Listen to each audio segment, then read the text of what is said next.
I wanted to kind of start off with you guys as far as in talking to the film, that what attracted both of you guys to this script, because it's very unconventional. Yeah, it is.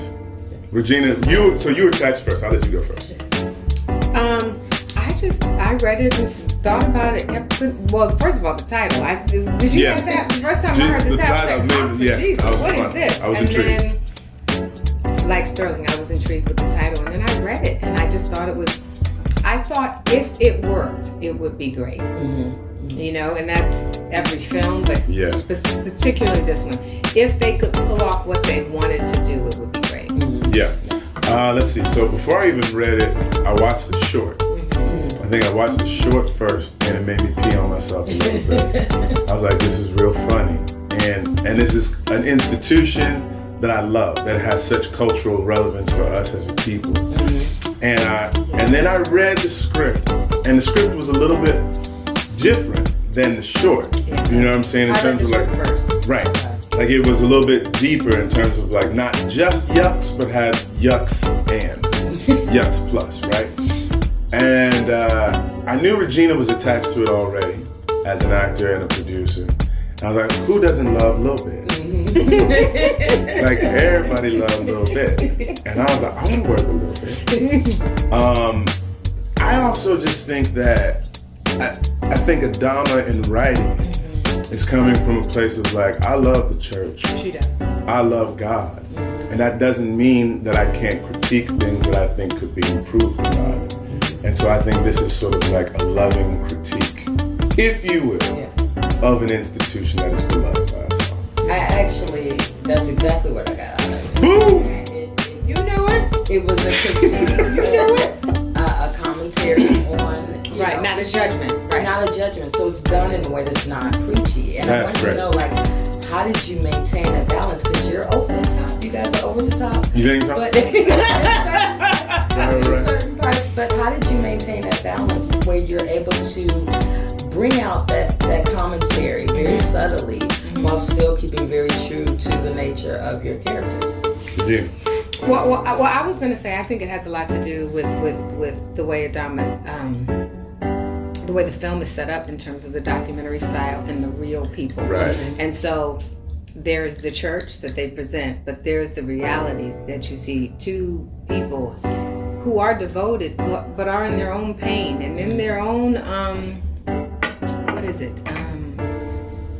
they're in deceit of their own reality and the things that they are doing and living and what they're not quite aware of what they have become. Right. And I think, you know, the way she was able to splice there, look at us in front of the camera with those real moments. Yeah.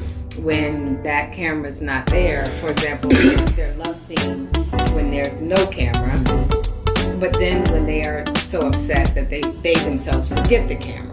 Yeah. And those real moments come, so that when the broad moments come, we're expected. These two are entertaining. You know, they're clowning. They're on.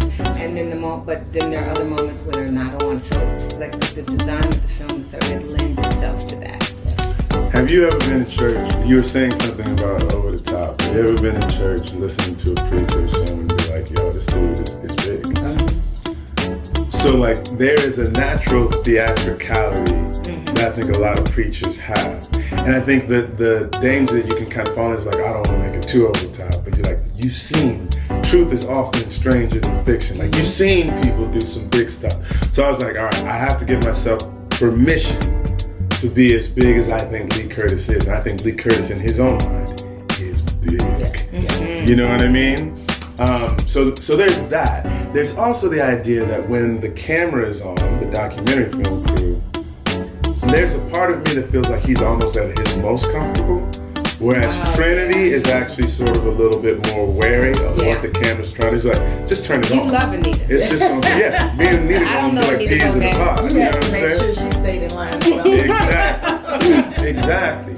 And then so it's like the bigger the audience, the more Lee Curtis gets a chance to be at his most comfortable, right? So the scene where I'm doing the sermon for you and you're like, is that it? That's what we're gonna do?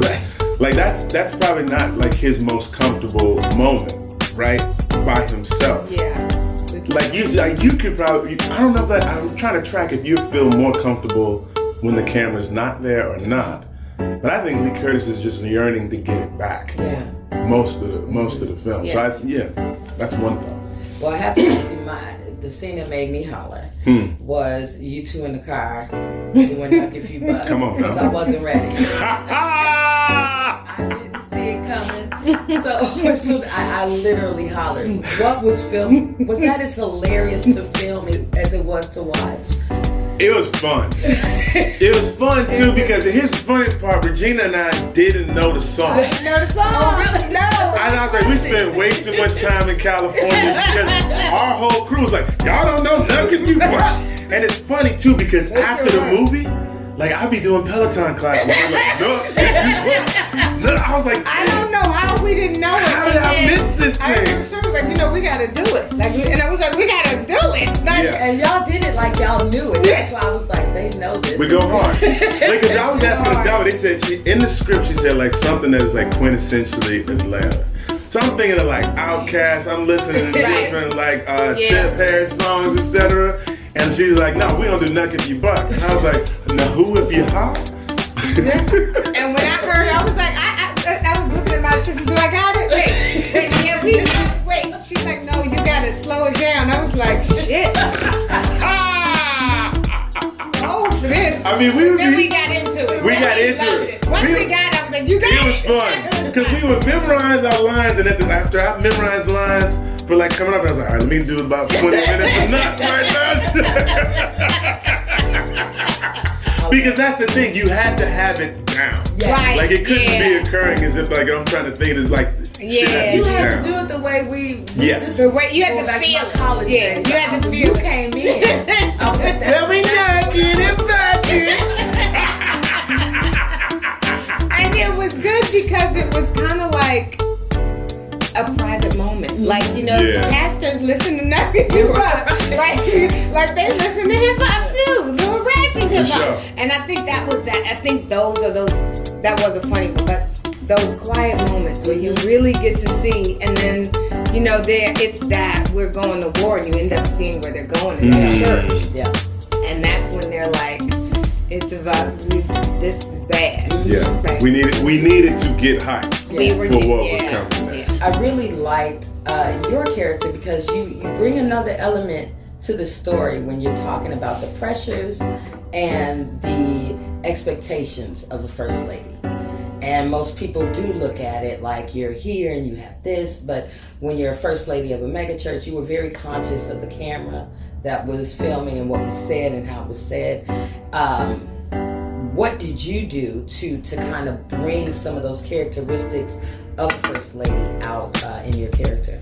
Great. I looked at a lot of first ladies. Yeah. When I was on YouTube, I looked at all of their talks, their chats, the notable ones, the less notable ones,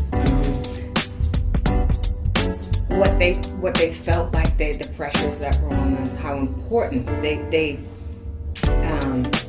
how important and integral they felt to the congregation and to the partnership, and tried to embody that feeling along with what's going on in the marriage. Yeah. You know what I mean? That makes it a lot more complex because, we always talk about it. Our love scene is really where you see that disconnection. And it's a heartbreaking love Yeah. scene. Yeah. There's also, when you were showing me, she had showed me some of the clips of the first ladies that she was watching. And there's also sort of like a willing demure. Right? Like she's like, I'm accepting this position of secondary, right? But will support from that position in every way that I know how to. And I think a lot, possibly, the journey of Trinity is like, you know what, maybe I can demure less. You know what I mean? Especially at the very end. Oh, well, at the end, it made a transition. And the thing is, it's hard because Lee Curtis, one of the things that is so attractive about Lee Curtis is that he is big.